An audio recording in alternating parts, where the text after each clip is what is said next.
Do you ever look at your day and just feel like modern life is this exhausting, endless checklist of plans and goals and Oh, the low-grade anxieties, yeah, constantly. right. It's like you wake up, you optimize your morning routine, you drink your green You juice. hustle for that promotion. Exactly. Yeah. You stress about your 5-year plan, and then by the time you finally get to bed, I mean, if you can even shut your brain off enough to sleep, you are just dreading the alarm clock so you can do it all over again. Yeah, the modern pursuit of having it all, of constantly progressing, is just incredibly draining. It really is. We are effectively running on a treadmill of, like, continuous striving. Yeah. Society has collectively decided that if we just push a little harder or, plan a little better, Optimize every single second of our day. exactly, that we will eventually catch up to this mythical future state of happiness. Yeah. The baseline assumption is really that peace has to be earned through relentless effort. Well, today we are questioning that entire baseline assumption. We are doing a deep dive into a translated 2018 text by an author named Shifeng. It is titled The Way of Nature, or in Chinese, Ziran Ji Dao. And this text, it basically proposes that the secret to a perfect life, to actual profound peace, involves doing the exact opposite of everything hustle culture demands of us. It's a total paradigm shift. The author provides a philosophical roadmap that completely inverts how we typically think about ambition and, well, daily living. Yeah. It challenges the very foundation of how we structure our lives, suggesting that our constant desire to control our circumstances is the literal engine of our misery. So our mission for this deep dive is to unpack this roadmap. We want to explore what it actually means to follow this concept of the Tao in our daily lives and understand how letting go of our obsession with artificial control might just be the ultimate life hack for reaching higher states of consciousness. And we should probably clarify for the listener. Oh, yeah. Just to set the tone for you listening right now, this isn't an audio textbook. Right, right. We are taking an ancient-sounding philosophy and applying it directly to our very modern, very stressed-out ambitions. We're going to look at the mechanics of this text, how it works, and, what it asks of us. Because the contrast between the philosophy presented in this source material and our modern reality is incredibly sharp. Yeah. The text doesn't offer, like, mild lifestyle suggestions like taking a walk on Sundays. It presents a completely divergent way of interacting with reality itself. Okay, let's unpack this. The text starts by defining what it calls the way of nature. And Wefeng explicitly links this to the way of what he calls the greatest creator. Yes. He describes nature as the laws, the principles, and the original operating programs of the boundless universe. And I mean, he makes a massive promise right out of the gate. He really does. The text claims this main path, the Tao, is easy to walk on, smooth and soothing. But if you go against it, it guarantees a path that is complicated, difficult, torturous, and painful. That dichotomy is central to the entire document. The author frames this not as some gentle spectrum, but as a very clear fork in the road. Right. You are either aligning with these universal principles or you are fighting them tooth and nail. There is no middle ground where you can, hustle just a little bit. The way I was reading this, I kept thinking about computers. Oh, interesting. How so? Well, how is following the Tao essentially just running the universe's default operating system? Like it's the clean, out-of-the-box software that runs flawlessly because it was designed by the manufacturer to be perfectly efficient. Oh, I like that. Right. Whereas going against the Tao is like constantly trying to install glitchy third-party mods and background apps and productivity trackers. Drain the battery? Yes. They drain the battery, overheat the processor, and eventually crash your entire computer. What's fascinating here is that analogy captures the mechanics perfectly, because the text specifically warns against, and I'm quoting directly here, artificially interfering and changing the universe's original operating programs. Yeah. It really targets human hubris. We look at the natural flow of things, whether that is our career trajectory, our relationships, or our personal growth, and we think we can optimize it. We think our little third-party app is smarter than the default code of the cosmos. Exactly. We believe we can force a process to happen faster if we just apply enough willpower. We constantly try to mod the universe's baseline code. Yeah, and then we wonder why we crash. Right. The author asserts that this artificial interference is the root of human suffering. When you try to rewrite the fundamental laws and principles of the boundless universe to suit your personal timeline or your ego, you inevitably experience intense friction. Because the universe is just too big to be modded like that. Exactly. The universe is massive. Your third-party mod is going to crash your system long before it bends the universe to your will. The text advocates for stripping away that human hubris and just returning to the baseline code. Okay, but that brings us to a really practical question. If there are these two paths, the smooth default OS and the glitchy, painful modded version, how do you know which one you are currently running? Good question. Because I don't think anyone wakes up on a Tuesday morning and says, I think I'm going to consciously choose the torturous and painful path today. No, of course not. Ah, We usually think we are doing the right thing by trying so hard. exactly. So how is this measured in our daily experience? The text provides a very direct litmus test for this. Right. And interestingly, it is not based on your bank account, your physical health, or your job title. Yeah. No, the indicator is entirely based on your internal emotional state. Oh, wow. So the author says that if you feel happy, free, and blessed, you are on the path. But if you feel troubled, anxious, or full of sorrow, you are actively walking against it. Precisely. The emotional state isn't just a byproduct. It is the dashboard indicator light telling you how your engine is running. So if you are anxious, your check engine light is flashing. Yes. And the method the text gives to stay on this path, to keep that indicator light green, is starkly simple. Oh, I know this part. It says, eat when you should eat, sleep when you should sleep, do when you should do, and die when you should die. It reduces human existence to its most fundamental biological and natural rhythms, essentially stripping away every layer of complexity we usually add to survival. Here's where it gets really interesting for me, because I read that line, eat when you should eat and sleep when you should sleep, and my first reaction was that it sounds almost insultingly obvious. It does sound a bit basic at first glance. Right, of course you sleep when you were supposed to sleep. But then I think about you, the listener, and I think about my own life. Why is it so incredibly hard for us to just do the basic things when we're supposed to? Well, Like, why are we doom scrolling at 2 a.m. instead of sleeping? Why do we work through our lunch breaks? Why is the obvious so immensely difficult in practice? it's because humans possess this unmatched ability to complicate simple biological imperatives. We really do. We do not just eat right.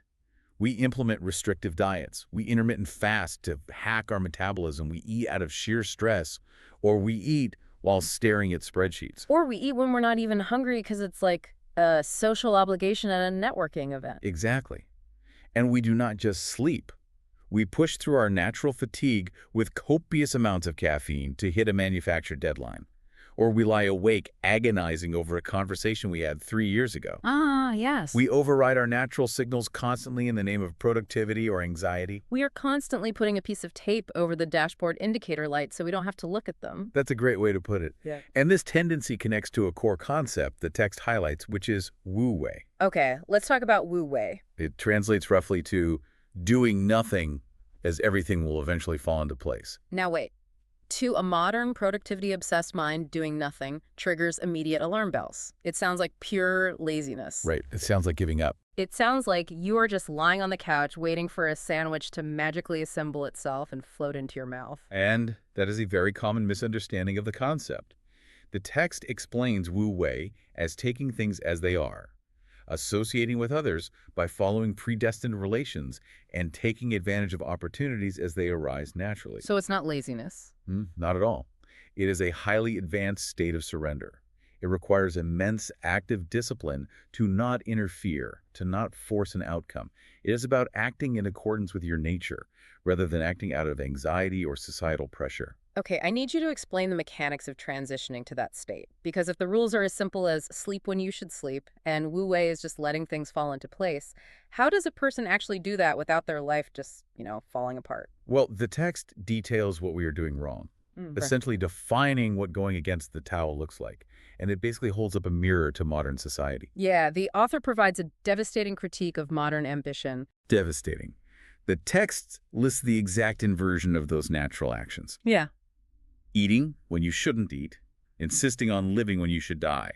But it goes much deeper into the psychological traps we set for ourselves. Right. The text lists our specific obsessions. It says we seek success, we look for shortcuts, we want magical powers and miracles. Yes. the things we constantly chase. We set goals, we make plans, we insist on glorifying our ancestors, we insist on owning houses and cars.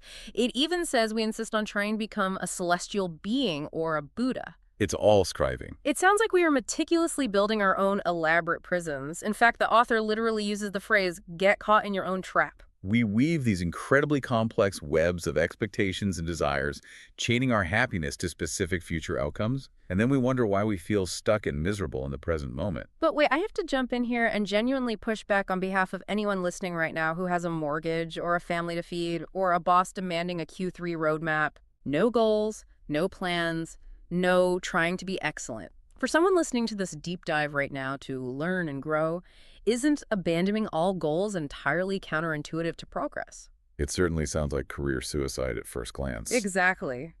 How does Wu Wei actually function in a modern corporate environment? How do you achieve anything if you aren't allowed to seek success or set a plan?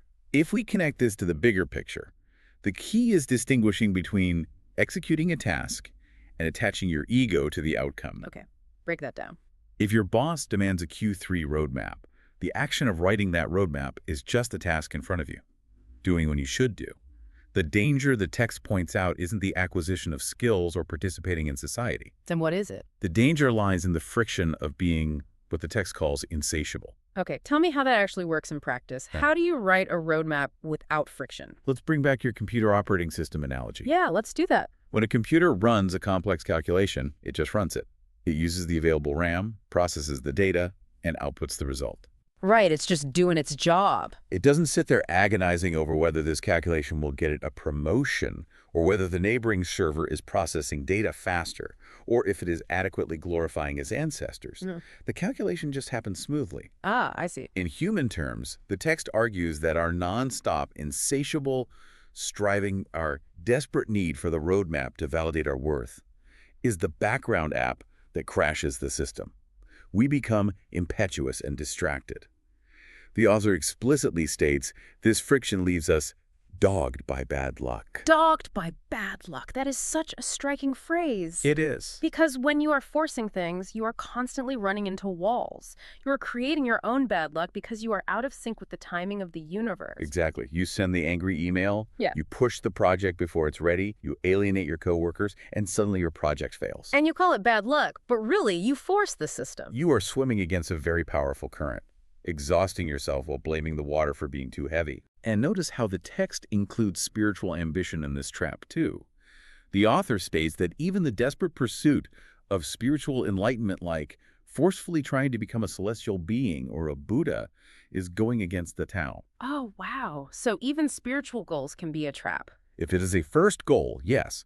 If it stems from a place of ego and striving, it is just another artificial interference. So even the goal of becoming enlightened is a trap if you approach it with a hustle culture mindset. Exactly. People do this all the time, though. Like, I'm going to meditate harder than anyone else. I'm going to optimize my chakras, and I'm going to hack my way to nirvana. It's rampant. That is exactly the kind of glitchy mod we were talking about earlier. You are still trying to force the system, just with a different aesthetic. You are still caught in your own trap.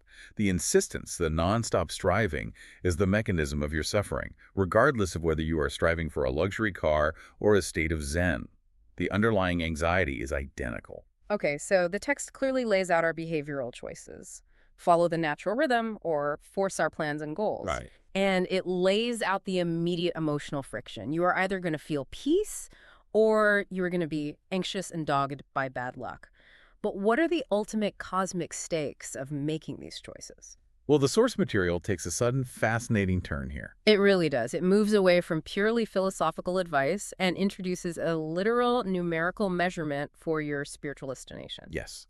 This is where the author makes a significant leap from abstract principles to quantifiable metaphysics, really defining the ultimate consequences of our actions. So what does this all mean? Right. Because the text explicitly outlines the ultimate benefits versus the ultimate consequences. If you follow nature, the benefits are calmness, health, and what it calls less sin. Yes. But if you go against it, the consequences are being distracted, dogged by bad luck, and, this is a heavy phrase, committing evil again and again. And then it uses the Hawkins energy and emotion hierarchy diagram to quantify this. The introduction of the Hawkins scale is a fascinating structural choice by the author. It takes a traditional Eastern philosophical concept like the Tao and overlays a very specific modern Western framework. Yeah, let's pause and really explain this for the listener, because reading a 2018 text about ancient Taoism that suddenly drops a 1990s New Age metric is quite the pivot. It definitely is. What exactly does this scale measure, and how does Feng use it here? Okay, so for context, the Hawkins scale comes from Dr. David Hawkins, who published a book in 1995 called Power versus Force. He created a logarithmic map of human consciousness on a scale from 1 to 1,000. Okay, 1 to 1,000. Hawkins proposed that different human emotions calibrate at specific energetic frequencies. At the very bottom of the scale, calibrating around 20 or 30, you have shame and guilt. The really heavy stuff. Right. Moving up, around 175, you have pride. The critical crossover point on this scale is 200, which represents courage, the shift from destructive, negative energy to positive, constructive energy. Got it. At 500, you hit love. At 540, you reach joy and unconditional peace. And up near 700 to 1,000 is enlightenment. Okay, so Feng adopts this exact mathematical framework to quantify the stakes of following the Tao. Exactly. The author says that following nature results in an energy level above 540, which earns you a place in heaven. But going against the Tao drops your energy level below 200, which guarantees your destination is in the animal world, or hell. This raises an important question. Yeah. We have to look at how Feng is fusing these frameworks. According to his specific worldview, he is inextricably linking our daily, mundane choices to our ultimate cosmic fate. Right. By applying the Hawkins scale, he's asserting that your daily emotional state isn't just a fleeting feeling, it is a rigid calculation of your spiritual worth. So stressing over your 5-year plan or being miserable about your lack of a nice car isn't just a psychological issue you can work out in therapy. No. In the author's framework, that anxiety literally lowers your quantifiable consciousness level below 200. Yes. The text argues that when you act against nature, when you force your will upon the universe out of greed, anxiety, or insatiable ambition, you are operating at a fundamentally low frequency. You're pulling yourself down. You are existing in a state of fear, anger, or pride. And according to this synthesis of the Tao and the Hawkins scale, operating at that low frequency anchors your consciousness to lower realms of existence. The animal world or hell. Right. The author's metaphysical claim is that this behavior draws you downward. Whereas taking the path of wu-wei, of true surrender and peace, elevates your frequency above 540, you become aligned with the higher operating system of the universe, and the author states your destination becomes heaven. Which completely raises the stakes. It makes the stakes of your daily stress incredibly high. Every time you get road rage because you are late for a meeting that you tried to aggressively plan for, you aren't just having a bad morning. Exactly. In this text view, you are actively choosing a lower spiritual destination. Oh, wow. It completely redefines the concept of sin, or committing evil. Yeah. In the context of this document, evil isn't necessarily a grand malicious act of violence. Then what is it? Evil is the accumulated friction of constantly rejecting the natural flow of the universe. It is the arrogance of believing your artificial plans are superior to the original operating programs of the boundless universe. That arrogance is what drops your energy level. Which brings us all the way back to that exhausting checklist we started the show with. Full circle. The optimized mornings, the 5-year plans, the relentless hustle. The text is effectively telling us that all of that modern ambition is not just tiring, it is spiritually destructive. It is the very definition of artificially interfering. Let's distill the core takeaways here, because we've covered a lot of ground today. We have. The way of nature, as laid out by Feng, isn't about learning complex rituals or, adding more habits to your day. It is the profound, radical surrender of our artificial plans, our forced goals, and our insatiable anxieties. And the success of that surrender isn't measured by external achievements. It is measured simply by your inner peace, your joy, and ultimately where your energetic consciousness calibrates on that scale. It is about removing the friction. We want to challenge you, the listener, to audit your own life right now. Think about the day you just had or the day you were about to have. Take a real look at it. Where are you currently insisting on a house and a car, or stressing about glorifying your ancestors, whatever that modern equivalent looks like for your career and your ego? Are you doing that at the cost of your natural operating program? Are you remembering to simply eat when you should eat and sleep when it is time to sleep? It is a profound call to observe your own internal mechanics. Look for the places in your life where you are trying to force the river to flow faster. And ask yourself if that effort is actually serving you or just draining your battery. I want to leave you with one final provocative thought based on this source text, something for you to mull over after this deep dive ends. The text strictly advises us to die when you should die, and explicitly warns against insisting on living when you shouldn't. The author calls the insistence on living a trap that lowers your energy level and sets you against the Tao. That specific instruction is perhaps the most challenging aspect of this entire philosophy for a modern, Western-leaning audience to digest. Definitely. It runs counter to all of our medical and technological instincts. So here's the question for you to explore on your own. If the ultimate goal of the Tao is absolute surrender to natural timing, does our constant modern pursuit of extending our lifespans, all of our extreme anti-aging routines, our relentless biohacking, The ice baths and supplements? yes, all of that, our insistence on fighting mortality at every conceivable turn, does all of that actually guarantee we'll end up spiritually in the animal world, Hmm. simply because we aggressively refuse to accept our natural expiration date? When you view the multi-billion-dollar modern biohacking industry through the lens of Shuofeng's text, it looks like the ultimate form of artificial interference. It really does. It forces a deeply uncomfortable question about where human beings should draw the line between natural healing and sheer hubris. It really makes you reconsider what we are fighting so hard for and what that fight is costing us beneath the surface. It asks us to consider if our absolute desperation for more time is actually destroying the quality of our consciousness. Something to think about the next time you are agonizing over an elaborate morning routine or, forcing yourself through another day of the hustle. Maybe it's time to just let the universe run its default code.